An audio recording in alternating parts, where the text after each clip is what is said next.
unitario, que en realidad es la longitud de arco como parámetro, le llamamos después durante la clase. Vamos a rapidito mirar lo que ya dieron la clase pasada, no todo, no curvas en el espacio, sino el último tema, que era la interpretación física, geométrica y física de la derivada. Si tenemos una función f de t, que es la representación vectorial paramétrica de una curva regular C en el espacio, todo eso aprendieron el otro día. ¿Qué era la representación vectorial paramétrica? ¿Qué era la representación paramétrica? ¿Qué era una curva en el espacio? ¿Qué era una curva regular? Y definieron la derivada. Cuando definieron la derivada, siempre que se trate de una derivada, tiene el mismo concepto. O sea, es el límite del cociente incremental cuando el incremento de la variable independiente tiende a 0. Y habrán estudiado también, entonces, haciendo toda la deducción, que la interpretación geométrica del vector derivada era que es un vector, esto está molestando, ya lo corro, es un vector tangente a la curva en el punto en el cual estoy calculando la derivada. Ahí hago entrar a los chicos. En el punto en el cual estoy calculando la derivada. O sea, este vector que está aquí, tangente a la curva en ese punto, representa f' en t sub 0. Luego de eso, vieron la interpretación física de la derivada. Ustedes ahora ya le pueden dar un poco más de sentido a esta interpretación física, porque cuando la vimos en análisis 1, y les decíamos que la interpretación física de la derivada era que era la velocidad instantánea, si no dieron en la escuela secundaria, como que quedaba un poco en el aire. Hoy ya están cursando física, van a tener más noción. Entonces, ¿cuál es la interpretación física de la derivada? Es que la derivada de la función vectorial paramétrica que representa la curva es igual a la velocidad, al vector de velocidad instantánea de la partícula que se mueve sobre la curva. Y en el instante t, la velocidad instantánea que tiene está representada por el vector v, que es la derivada de f de t, o sea, de la función posición, digamos. Si nosotros sacamos el módulo de ese vector de velocidad instantánea, tenemos lo que se llama velocidad instantánea sin la palabra vector, porque ya estamos calculando el módulo. También en física lo llaman la rapidez. Y es el número, sería el módulo del vector, ¿sí? ¿Cuánto mide? Ya el vector me indica hacia dónde va, dirección y sentido. Por otra parte, si volvemos a derivar la velocidad, vamos a tener un vector que represente la variación de la velocidad con respecto al tiempo, que por definición es la aceleración. Entonces el vector aceleración es el límite de la variación media, o sea, del cociente incremental entre delta v sobre delta t, o lo que podríamos decir en otras palabras, la aceleración instantánea en ese punto, cómo está variando la velocidad en ese punto. No sé si alcanzaron a definir vector tangente unitario. Este vector tangente lo definimos acá porque lo necesitamos después para una conclusión, pero en realidad forma parte de lo que al final de la unidad van a trabajar con todos los vectores que aparecen cuando hay un movimiento sobre una curva en el espacio, que van a ser el tangente, el normal, el binormal y las rectas y planos que se arman en ese caso. No sé si definieron vector tangente unitario el otro día, ¿llegaron ahí? No, ahí no llegamos. ¿No? Bueno. Digamos. Pero ya sabemos, lo podemos deducir hasta del título. Vector tangente, ¿quién era para nosotros? La derivada de f de t en el punto t sub 0. ¿Y cómo hallamos un vector unitario conociendo el vector? Dividiendo por su módulo, como hallábamos el versor en álgebra, no sé si recuerdan. ¿Cómo calculábamos un versor en una determinada dirección? Dividiendo el vector por su módulo. Por lo tanto, si yo ya conozco que el vector tangente es la derivada de f de t, entonces el vector tangente unitario que se representa de esta manera va a ser igual a la división del vector tangente sobre su módulo. ¿Está? El módulo es un número, así que se va a dividir componente a componente. El vector tangente unitario, t raya, que lo llamamos aquí, es una función vectorial que depende de t, o sea, va a tener una forma, una dirección, porque siempre el módulo va a ser 1, dependiendo de t. Bien, eso como lo vamos a necesitar dentro de un rato. Ahora viene lo nuevo que tenemos que aprender hoy. Espero que me tengan paciencia. Vamos a ver cómo se calcula la longitud de un arco de curva en el espacio. Comenzamos teniendo una curva regular C, definida por su representación vectorial paramétrica, que vamos a llamarle R de t. Bien, recuerdo primero qué es una curva regular. Una curva es regular cuando las ecuaciones que definen cada una de las componentes, en este caso x de t, y de t, z de t, tienen derivadas que no son simultáneamente nulas para ningún t igual a t sub 0 en el intervalo AB. Por lo tanto, en ningún momento el módulo de la derivada, o sea, el módulo de R' de t, nunca va a ser 0, porque no son nunca simultáneamente nulas las derivadas de x, y z. Bueno, entonces, esta es la representación vectorial paramétrica. Si nosotros efectuamos una partición del intervalo AB con distintos valores intermedios, al primero le vamos a llamar t sub 0, que va a coincidir con A, luego otro t sub 1, otro t sub 2, otro t sub n, y el último va a coincidir con B. Para cada valor de esta parte, t sub 0, t sub 1, t sub 2, t sub n, de la partición del intervalo AB, le va a corresponder, reemplazando aquí, un punto de la curva. O sea que de todo este conjunto de valores de t, vamos a obtener un conjunto de puntos ubicados sobre la curva, que si los unimos van a formar una poligonal. Esos puntos los vamos a llamar p sub 0, p sub 1, p sub 2, p sub n menos 1, p sub n. Si yo quisiera calcular la longitud de esta poligonal, a la que le vamos a llamar L sub n, va a ser igual a ¿qué?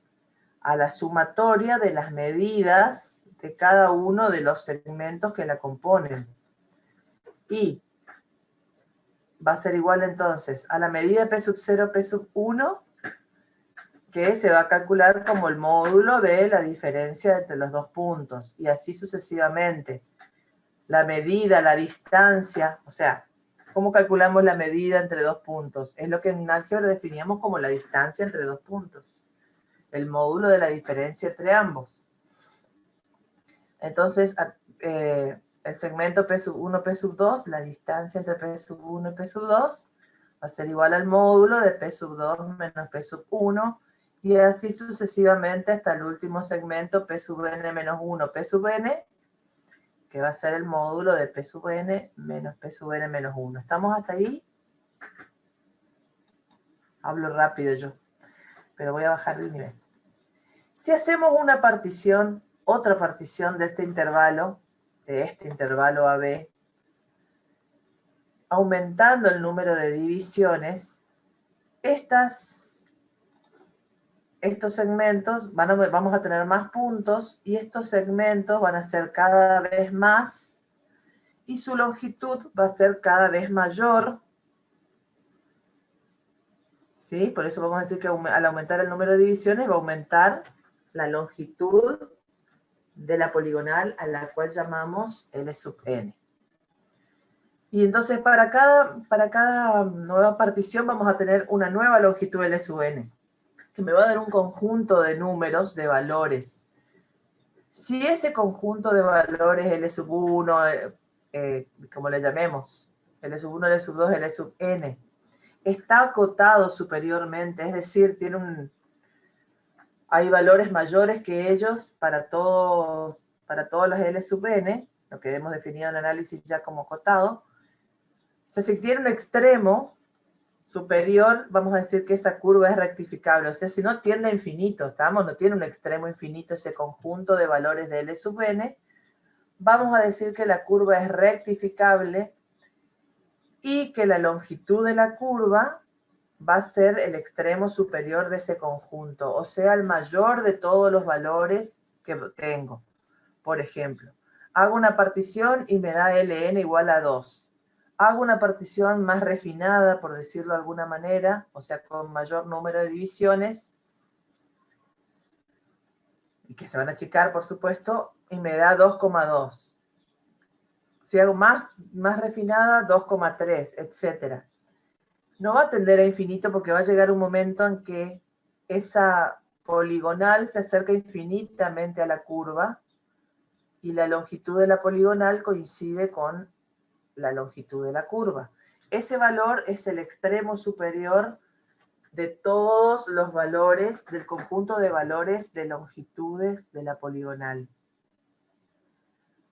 Que si existe, si ese conjunto está acotado, si no tiende a infinito, ahí vamos a decir que la curva es rectificable.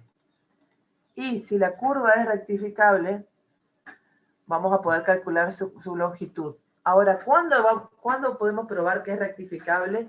No vamos a estar haciendo todas las longitudes. Vamos a demostrar que si una curva es de clase 1, ¿sí?, es rectificable y su longitud está dada por la integral entre a y b del módulo de r' de t diferencial de t. Bien. ¿Cuándo una curva es de clase 1? Como para que no nos olvidemos. Cuando su representación paramétrica, la que llamamos r de t acá, tiene derivadas continuas de orden, en este caso, 1. O sea, cuando yo digo que una curva es de clase 1, le estoy pidiendo que las funciones que definen cada una de las componentes, estas tengan derivadas de primer orden continuas. Bueno, con que sea de clase 1, ya la curva es rectificable y su longitud está dada entonces por esta fórmula, longitud de arco, así lo vamos a llamar, igual a la integral entre a y b del módulo de r' de t diferencial de t. Vamos a demostrarlo. Según lo que dijimos antes, la longitud de la poligonal inscrita en la curva para una determinada partición es L sub n, y aquí lo escribimos en símbolos como la sumatoria. En lugar de escribir módulo de P sub 0, P sub 1, etc., lo vamos a definir como la sumatoria de I igual 1 a n de justamente el módulo de la diferencia entre dos puntos consecutivos, entre un punto y su anterior, o sea, entre P sub I y P sub I menos 1. ¿Y cómo se calculaba el módulo de un vector, digamos? Porque esto no deja de ser un vector, o de este vector, o la distancia entre dos puntos en general, iba a ser igual a la suma de los cuadrados de las diferencias de las componentes homólogas. O sea, este punto P sub I, en el espacio de 3 dimensiones, tiene una componente X sub I sub I y Z sub I. Este punto P sub I menos 1 tiene una componente X sub I menos 1, Y sub I menos 1, Z sub I menos 1. Entonces la distancia entre los dos puntos va a ser esta expresión, que vamos a llamar 1. Pero, como la curva es de clase 1, que es nuestra hipótesis, las derivadas primeras de las funciones paramétricas x de t, y de t, z de t, son funciones continuas. Entonces podemos aplicar el teorema del valor medio, que decía el teorema del valor medio, que la diferencia entre b menos a era, o delta y sobre delta x, era igual en algún punto intermedio al valor de la derivada. O sea, o era igual al valor de la derivada en algún punto intermedio del intervalo. Acá nosotros tenemos un intervalo t sub i, t sub i menos 1, t sub i, cuya diferencia entre los dos es t sub i menos 1, al cual le corresponde esto como imagen para x de t. Entonces, aplicando el teorema del valor medio, vamos a poder decir que x sub i menos 1 es igual a t sub i menos 1 por el valor de la derivada en epsilon sub i, que es un punto intermedio entre t sub i menos 1 y t sub i. Análogamente vamos a poder expresar i sub i menos i sub i menos 1 como t sub i menos 1 por la derivada de i, o sea, i' en otro punto intermedio de t sub i menos 1, t sub i. Y lo mismo para z. Y esto es lo que le acabo de decir, que tanto epsilon sub i, nu sub i y mu sub i, como le querramos llamar, pertenecen todos, son puntos que están en el medio del intervalo t sub i menos 1, t sub i. Acá, el que no se acuerda de repasar el teorema del valor medio. Recordamos esto, les decía, a partir de que L sub n es esta sumatoria que llamamos 1, vamos a reemplazar cada una de estas expresiones aquí en 1, elevándolas al cuadrado. Entonces, x sub i menos 1 al cuadrado, ¿a qué va a ser igual? A t sub i menos 1 al cuadrado, aquí reemplazando esto, aquí me va a quedar ¿qué? Me va a quedar de 1 la sumatoria de igual 1 a n de, uy, qué mal que dibujo, de t sub i menos 1 al cuadrado por x' de epsilon sub i al cuadrado, más, reemplazo ahora esto, como está al cuadrado va a ser igual a esto al cuadrado, t sub i menos menos 1 al cuadrado por i' al cuadrado en un punto intermedio nu sub i, más lo mismo con z.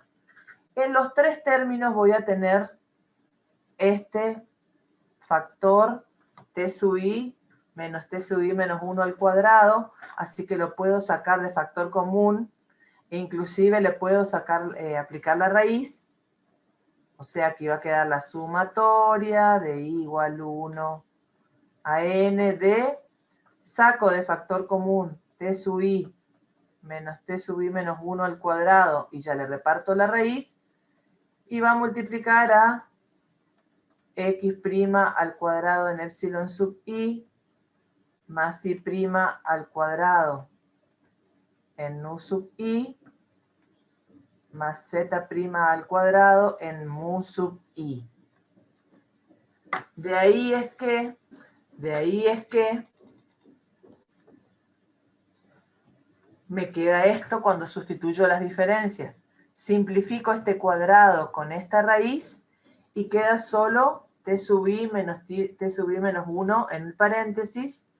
Y aquí en la raíz me queda x' de epsilon sub i al cuadrado más i' de nu sub i al cuadrado más z' de mu sub i al cuadrado.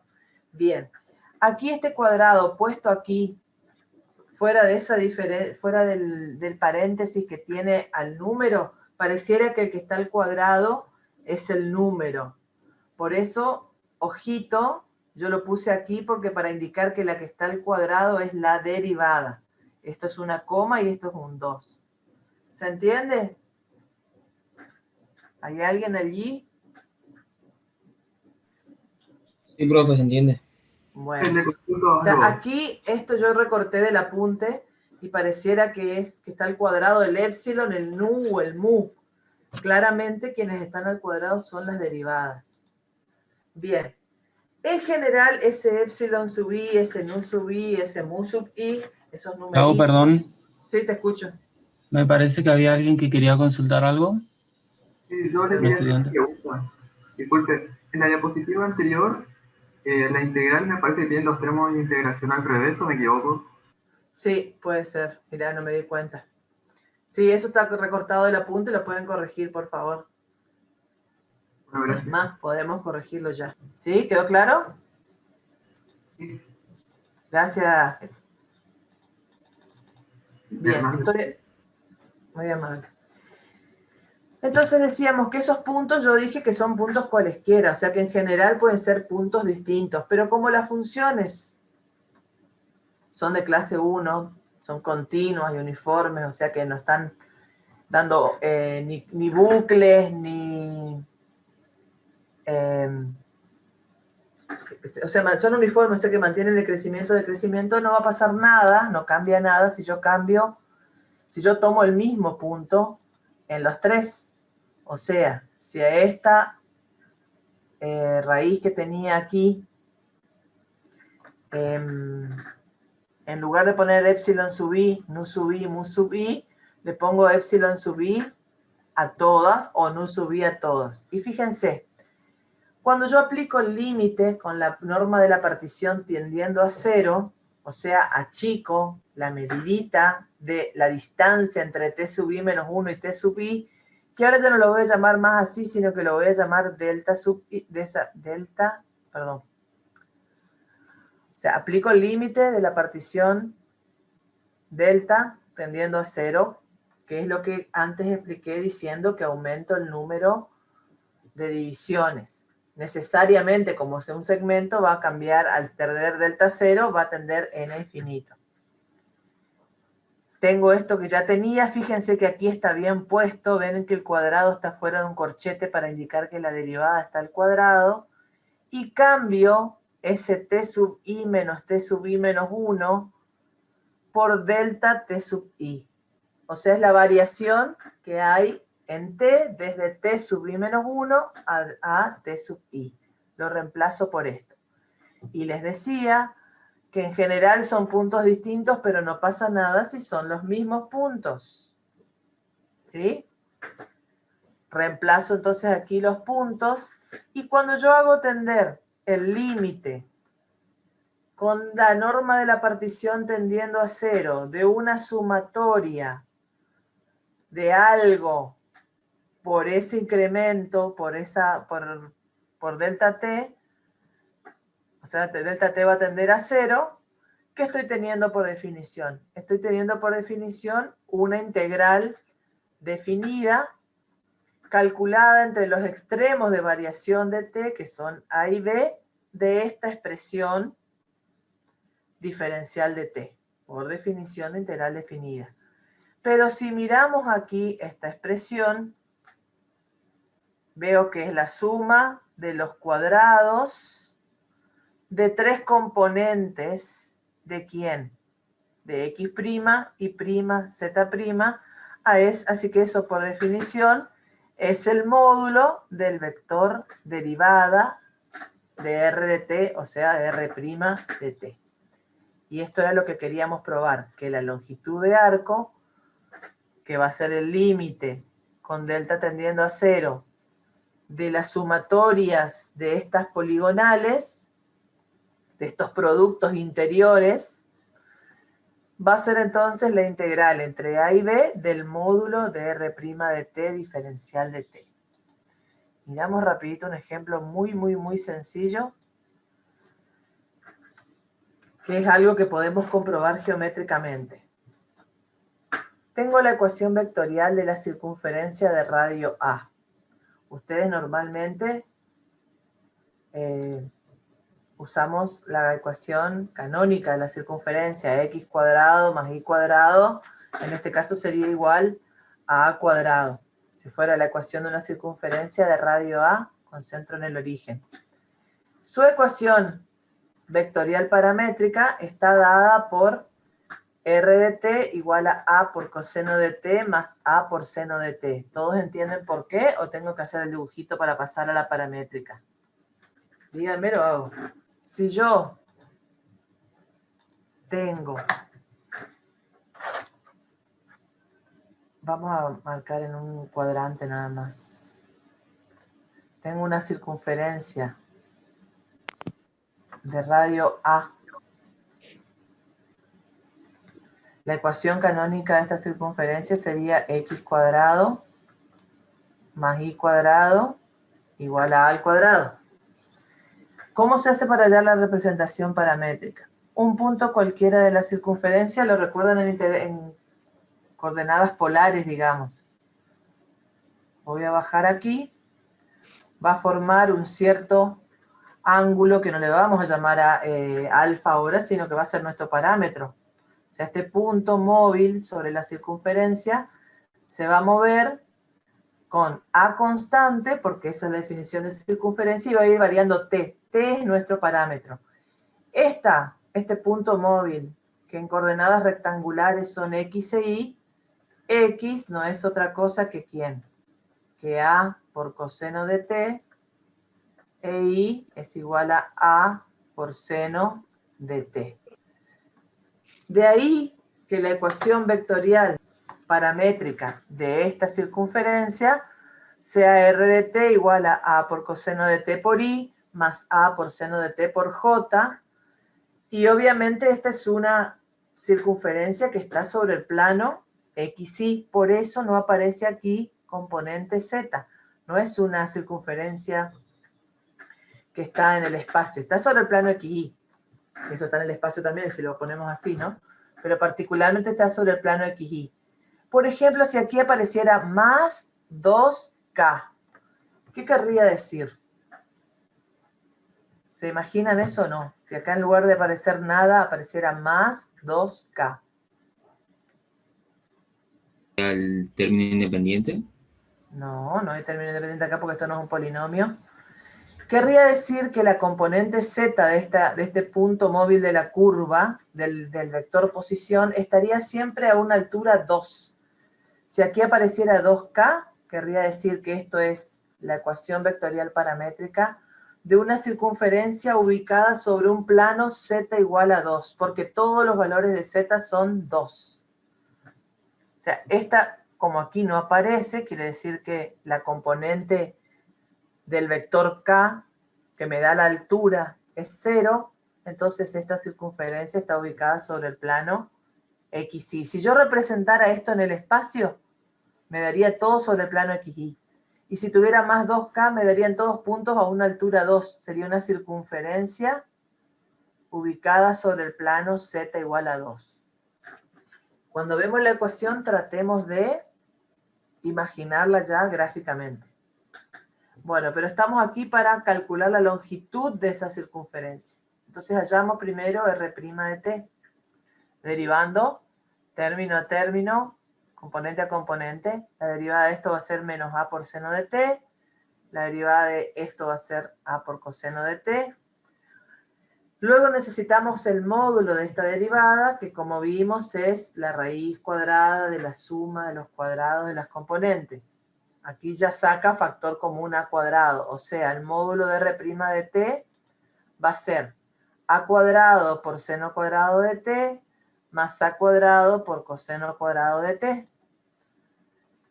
Sacando factor común A cuadrado va a multiplicar a coseno cuadrado más seno cuadrado. Pero coseno cuadrado de t más seno cuadrado de t, por la relación pitagórica, siempre vale 1. Y la raíz cuadrada de A cuadrado se va a simplificar, por lo tanto el módulo de la derivada de R de t es igual a A. Entonces la longitud del arco de circunferencia completo va a ser igual a la integral entre 0 y 2pi, o sea, los extremos del intervalo de variación de t, del módulo de R', debería decir aquí, del módulo de R' de t, diferencial de t, que dijimos que es igual a A, y la integral de A por diferencial de t va a ser A por t, reemplazando t por 2pi menos 0, me queda que la longitud de la circunferencia es 2pi por a, que es la fórmula que usamos nosotros para calcular la longitud de la circunferencia.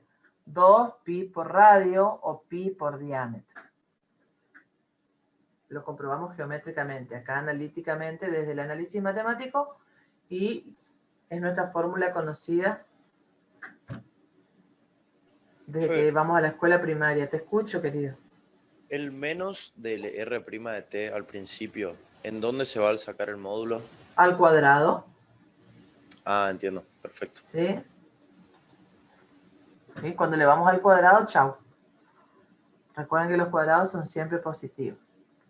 Bueno, sigo, despacito, porque a mí me gusta hablar rápido, pero no están acostumbrados ustedes. Vamos a ir ahora con representaciones paramétricas equivalentes. Bien. Vamos a analizar que cuando tengo una representación paramétrica de una curva, esta representación no es única. Entonces vamos a estudiar cuándo podemos hallar una que represente la misma curva. Primer ejemplo, tengo una función f de t igual a t por i más t cuadrado por j, con t variando entre 0 y 2, que es la representación vectorial paramétrica de un arco de parábola contenido en el plano horizontal z igual a 0. Si yo no me doy cuenta de eso al instante, lo puedo graficar. ¿Cómo hago para graficar esto? Fíjense, tengo la representación vectorial paramétrica, esta. ¿Qué representa eso? ¿Cómo se hace para hallar el gráfico? Pues le doy dando valores a t que van a variar entre 0 y 2, o sea, puede tomar el valor 0, el 1 y el 2. Y con esos valores de t voy a ir obteniendo las componentes de los puntos de la curva, que son x e y. Cuando x vale 0, perdón, cuando t vale 0, ¿cuánto vale x? X es esto. Vale t, o sea, 0. E y, ¿cuánto vale? T al cuadrado, o sea, 0. Cuando t vale 1, x va a valer 1, e y va a valer 1. Cuando t vale 2, x va a valer 2, e y va a valer ¿cuánto? 4. 4, muy bien. Reemplazo allá arriba en la fórmula. Entonces, claramente, para t variando entre 0 y 2, voy a tener este primer punto, 0, 0. Este segundo punto, 1, 1. Bueno, y vamos a achicar un poco acá para que se vea.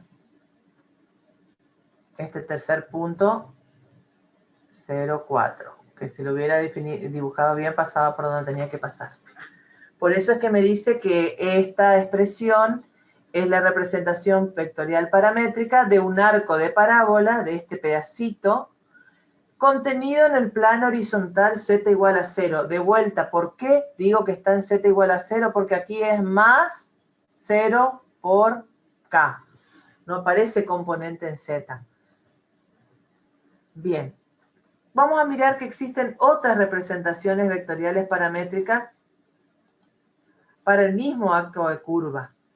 Por ejemplo, hacemos un cambio de variables y llamamos t igual a w sobre 2. Entonces esta función vectorial, que antes era f de t, ahora va a ser f de w.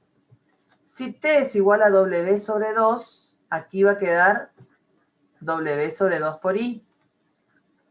Y t cuadrado se va a transformar en w al cuadrado sobre 4, porque va a ser w sobre 2 todo al cuadrado. Para que el intervalo de variación de t coincida, que el intervalo de variación de w abarque los mismos puntos que el que abarcaba la variación de t, yo voy a tener que darle a los extremos, aquí, los valores de las imágenes. Por ejemplo, yo sé que t es igual a w sobre 2. Entonces w va a ser 2t. Por lo tanto, aquí, si t variaba entre 0 y 2, w va a tener que variar entre 0 y 4.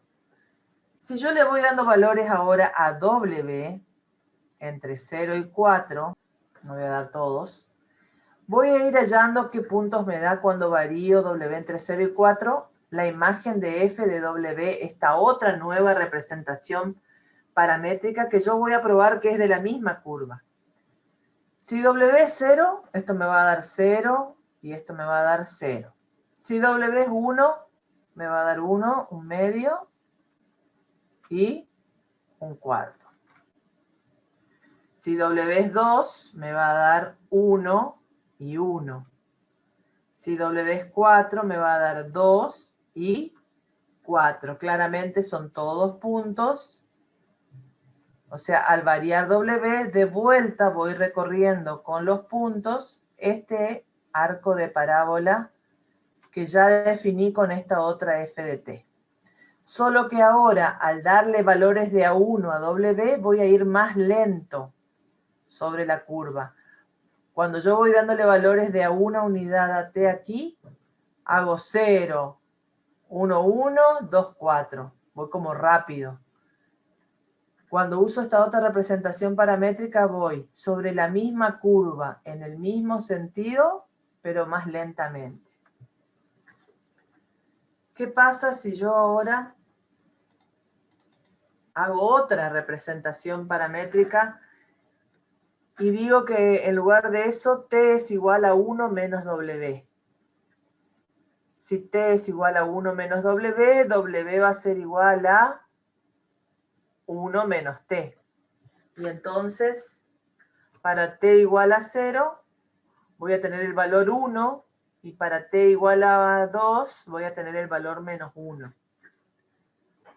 Hago la misma transformación que hoy, pero lo ordeno diferente. Bueno, lo voy a mostrar. Les decía que si yo ahora hago t igual a 1 menos W, ¿a qué va a ser igual W? Paso allá, va a ser igual a 1 menos t. Entonces la transformación del intervalo de variación de t que estaba entre 0 y 2 va a ser ¿quién? Para t igual a 0, W, para t igual a 0, no sé qué pasa que estoy agarrando mal esto. W me va a dar ¿cuánto? 1 menos 0, 1. Para t igual a 2, W, ¿cuánto me va a dar? 1 menos 2, menos 1. Por lo tanto, W va a tener que variar entre menos 1 y 1 para que recorra los mismos puntos que recorría t. Reemplazando en f de t la del principio, f de W ahora va a ser f de 1 menos W por i más f de W va a ser igual ahora a 1 menos W por i más 1 menos W al cuadrado por j, porque teníamos t por i más t cuadrado por j. Si yo hago la representación paramétrica de esta curva ahora, le doy valores a W ahora, a este nuevo W, le voy a dar los valores de variación que dije, menos 1, 0 y 1. Cuando W vale menos 1, ¿cuánto vale X? 1 menos menos 1, 2. ¿Y cuánto vale Y? 1 menos menos 1, 2 al cuadrado, 4. Cuando W vale 0 voy a tener 1 menos 0, 1 y 1 menos 0, 1 al cuadrado, 1. Y cuando W vale 1 voy a tener 1 menos 1, 0, 1 menos 1, 0, 0, 0. Obviamente, esto, cuando W es igual a menos 1, voy a tener en el punto 2, 4. Cuando W es igual a 0, voy a tener en 1, 1. Y cuando W1 es igual a, tengo 0, 0, voy a moverme sobre el mismo arco de parábola. Pero ¿qué pasó? Arranco. Cuando recorro la variación de W, arranco de arriba hacia abajo. O sea, estoy hablando de otra representación paramétrica que describe la misma curva, pero en el sentido contrario. Con lo cual podemos concluir que la representación paramétrica de una curva no es única, o sea que pueden existir muchas representaciones paramétricas para la misma curva, y que tanto el sentido de recorrido de la curva como la velocidad con la que recorremos la curva es una propiedad de la representación paramétrica, o sea, de esta formulita, no de la curva en sí misma. ¿Está? Entonces, no existe una sola representación paramétrica de una curva, es más, existen infinitas, y el sentido de recorrido de la curva va a depender de cómo definamos esa representación paramétrica. No depende de la curva en sí misma. ¿Qué es lo que va a tener que pasar para que siempre sea una parábola?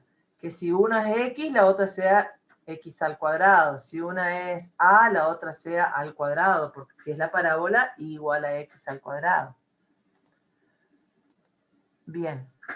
¿Cuándo es posible un cambio de parámetro para la representación de una curva C? Según lo que vimos recién en el ejemplo. Primero, la representación paramétrica tiene que ser una función de clase 1 en el intervalo, la nueva representación.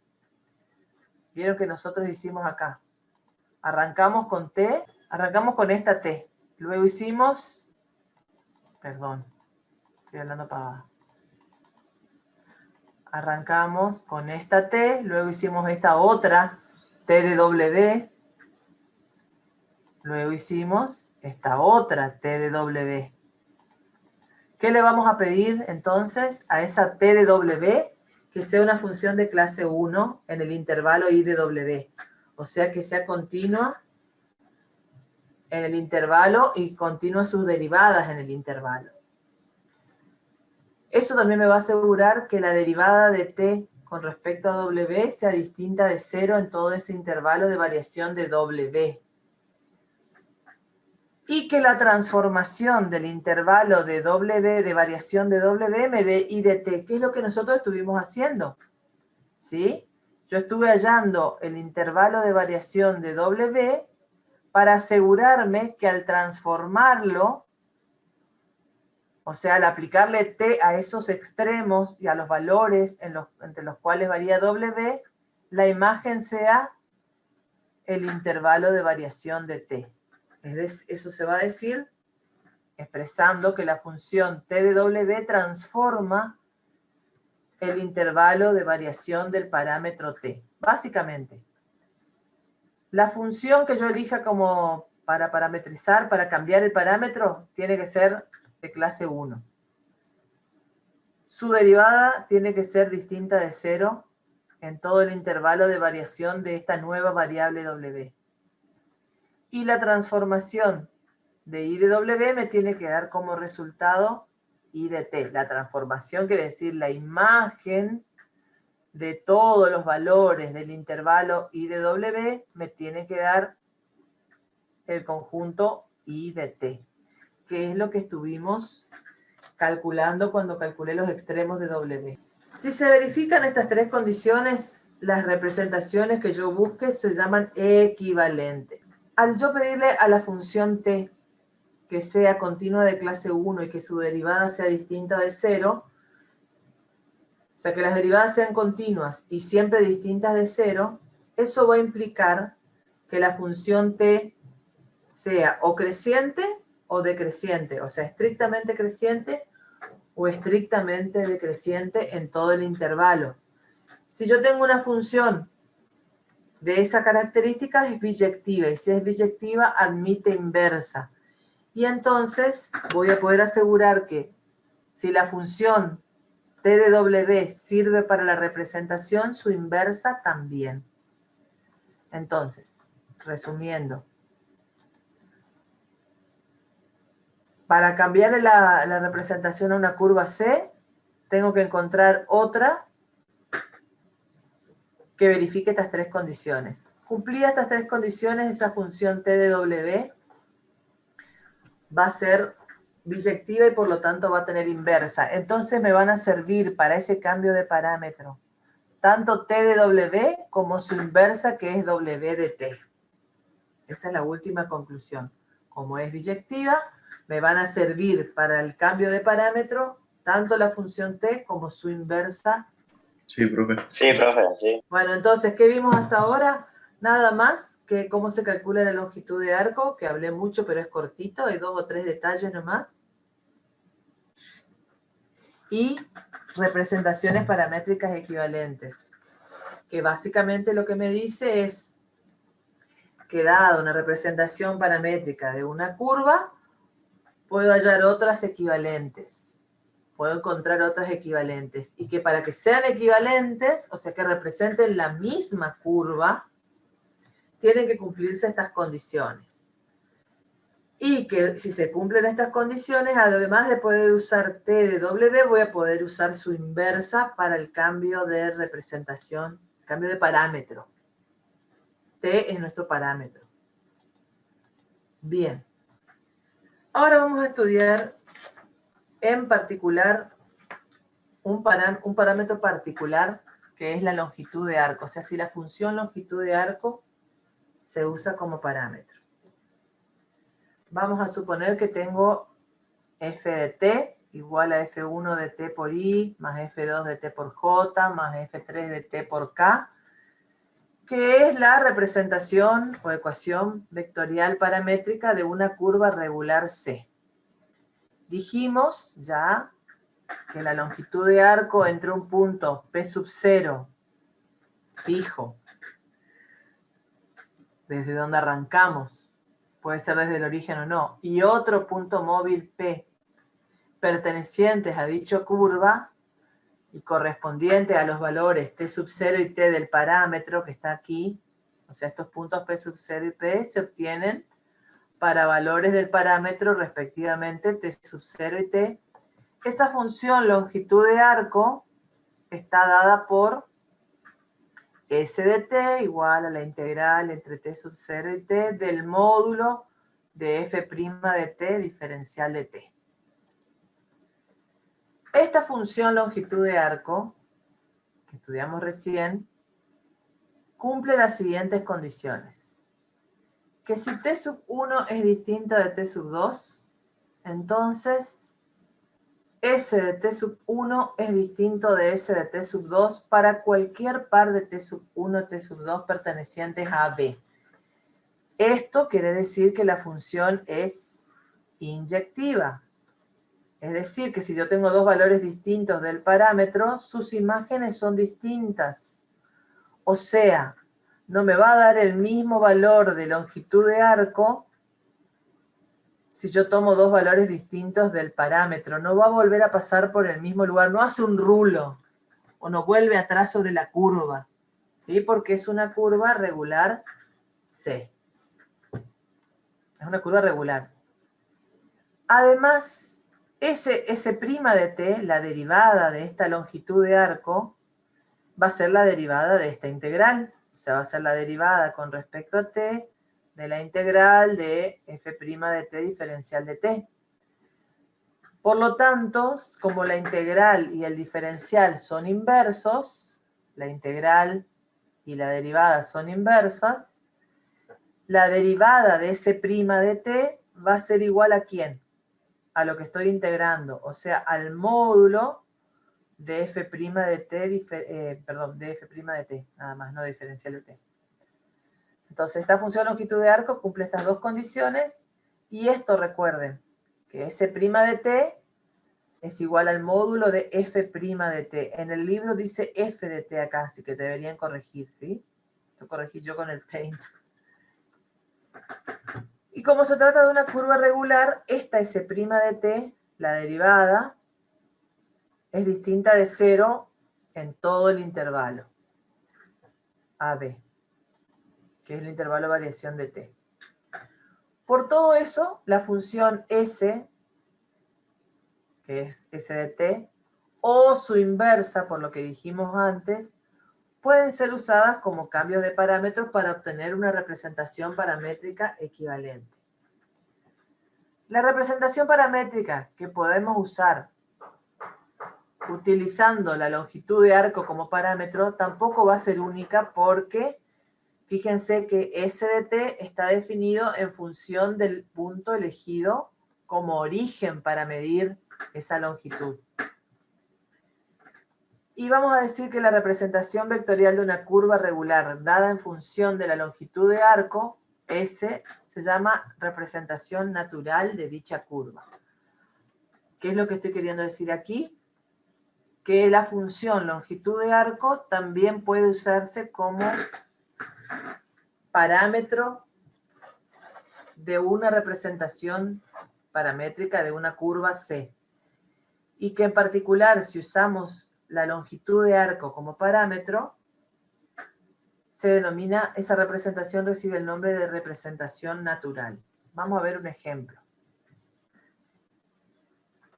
Dice, hallar la función longitud de arco S de t para el segmento de recta dado por R de t igual a 3 menos 3t por i más 4t por j con t variando entre 0 y 1. Eso sería como. Lo voy a dibujar una vez nomás. Si yo le doy valores a t, podríamos darle 0, 1 medio, 1, pero como sabemos que es una recta, ¿y cómo sé que es una recta? Porque aquí la t no está elevada al cuadrado ni nada. Ahí mirando las funciones que definen paramétricamente la curva, yo me doy cuenta qué tipo de curva es. Bien. Si t es igual a 0, me va a dar ¿qué punto? 3 menos 0, x va a valer 3. E y va a valer 4 por 0, 0. Si t vale 1, voy a tener 3 menos 3, 0, y 4 por 1, 4. O sea, que esta representación R de t es la representación paramétrica, segmento de recta, recorrido en este sentido, ¿ven? Porque va de dónde? Desde 3, 0 a 0, 4. No interesa mucho. Además me pide, además de hallar la función longitud de arco, me pide que exprese R, esta R, en función del parámetro S. Entonces, para hallar la función longitud de arco, tengo que hallar primero R' de t. R' de t derivo término a término, esto me da menos 3 por i, más 4 por j. El módulo de R' de t es el módulo de este vector, raíz cuadrada de 3 al cuadrado más 4 al cuadrado me da 5. Entonces, S de t, la función longitud de arco, va a ser la integral entre 0 y t, porque arranca en 0, el valor de t, ese es mi punto inicial, del módulo de R' de t diferencial de t, que dijimos, calculamos recién que vale 5. La integral de 5 diferencial de t es 5. T, entre t y 0 va a quedar 5t, o sea, queda como una integral que depende de t. Ya encontré la función S de t, y ahora tengo que expresar R de t en función del parámetro S. Si S es igual a 5t, entonces t es igual a S sobre 5. Vamos a reemplazar t en R de t, ahora va a ser R de S. O sea, la expresión vectorial paramétrica de la curva, que antes era R de t, ahora hago un cambio de variable y voy a hacer R de S para representarla en función de la longitud de arco. Voy a reemplazar t por S sobre 5. Recuerden que era 3 menos 3t y 4t, así que va a ser 3 menos 3, S sobre 5, me da esto, más 4t, o sea 4, S sobre 5, Y S va a variar entre 0 y 5, porque cuando T vale 0, S vale 0, y cuando T vale 1, que era el intervalo de variación en el que variaba T, S va a valer 5. Eso es lo que nos teníamos que asegurar, que el recorrer los valores del nuevo parámetro transforme el anterior. Ahora si yo ya está, esto que tengo aquí ya es la representación natural de la misma curva C que tenía antes. El ejercicio me pedía hallar la función longitud de arco S, ya la encontré, vale 5t, y, ¿cómo era? Expresar R en función del parámetro S, o sea, hacer un cambio de parámetro donde el parámetro sea la longitud de arco, o sea, hallar la representación natural de dicha curva. Hallamos R' de t, su módulo, hallamos la función S, llegamos que es igual a 5t, y aquí hallamos la nueva representación paramétrica de la curva C, que como está en función de S, que es la longitud de arco, esta es la representación natural. Voy a sacar una propiedad de esto. Si yo hago la derivada de esta representación natural, R' de S, ¿cuánto me da? Derivo aquí, me da menos 3/5 por I, derivo aquí, me da 4/5, perdón, esta J debería estar acá arriba, la hice mal yo. Si saco el módulo de R' de S, va a ser 3/5 al cuadrado más 4/5 al cuadrado, me da raíz cuadrada de 1, 1.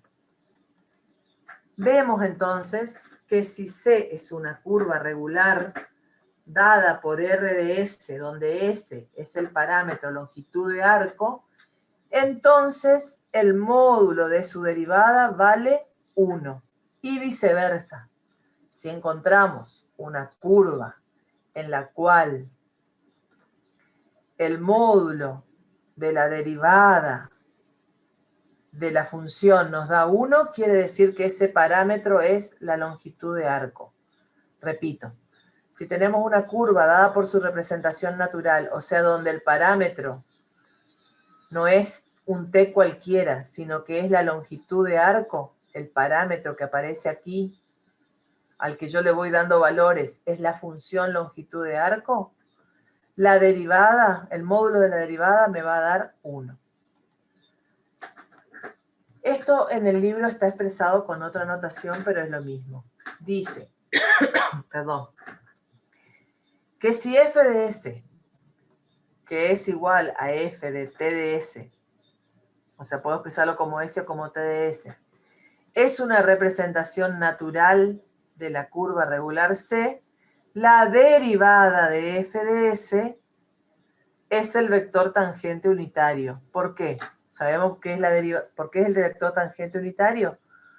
Primero porque sabemos que la derivada es el vector tangente. Y segundo porque vemos que el módulo vale 1. Si es un vector tangente de módulo 1, es el vector tangente unitario. Entonces, si f es igual a f de s, la derivada de f con respecto a s, acá lo voy a probar analíticamente. Si f es igual a f de s, quiere decir, este s recuerden que siempre es la longitud de arco. O sea, si la representación vectorial de la curva es natural, o sea, depende de la longitud de arco, la derivada de f con respecto a s, multiplicando y dividiendo por diferencial de t, va a ser igual a la derivada de f con respecto a t por la derivada de t con respecto a s.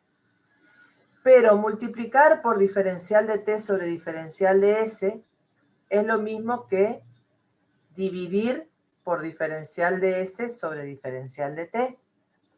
Ven aquí entonces, tengo este cociente, esto es una derivada, pero en una variable, digamos, es igual al cociente de diferenciales. Entonces, la derivada de f con respecto a s, multiplicando y dividiendo por diferencial de t, me da esto.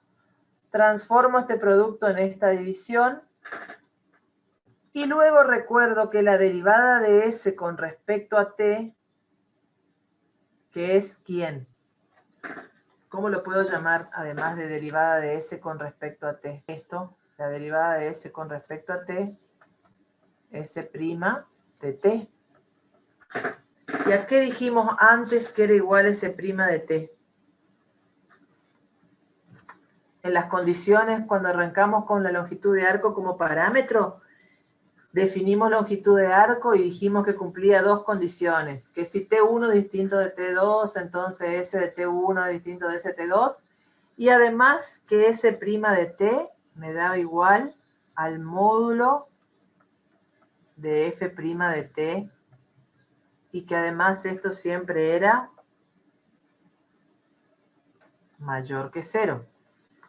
Entonces, esta derivada de S con respecto a T es igual a el módulo de F' de T, o sea, el módulo de la derivada de F con respecto a T. Esto que tengo aquí, ¿quién es? F' de T. Y lo tengo dividido por ¿quién? Por esto, que es igual a ¿qué? Al módulo de F' de T.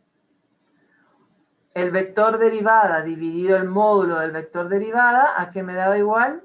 Al vector tangente unitario.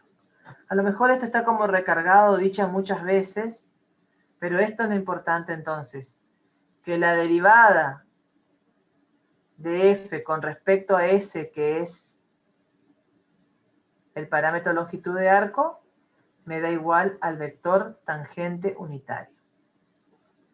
Y por último, el vector tangente unitario también se representa con estas notaciones, como la derivada de f con respecto a s, siendo s el parámetro longitud de arco, o como con este simbolito con raya y un cerito arriba, que no se usa casi nunca. Bien, y eso es todo por hoy.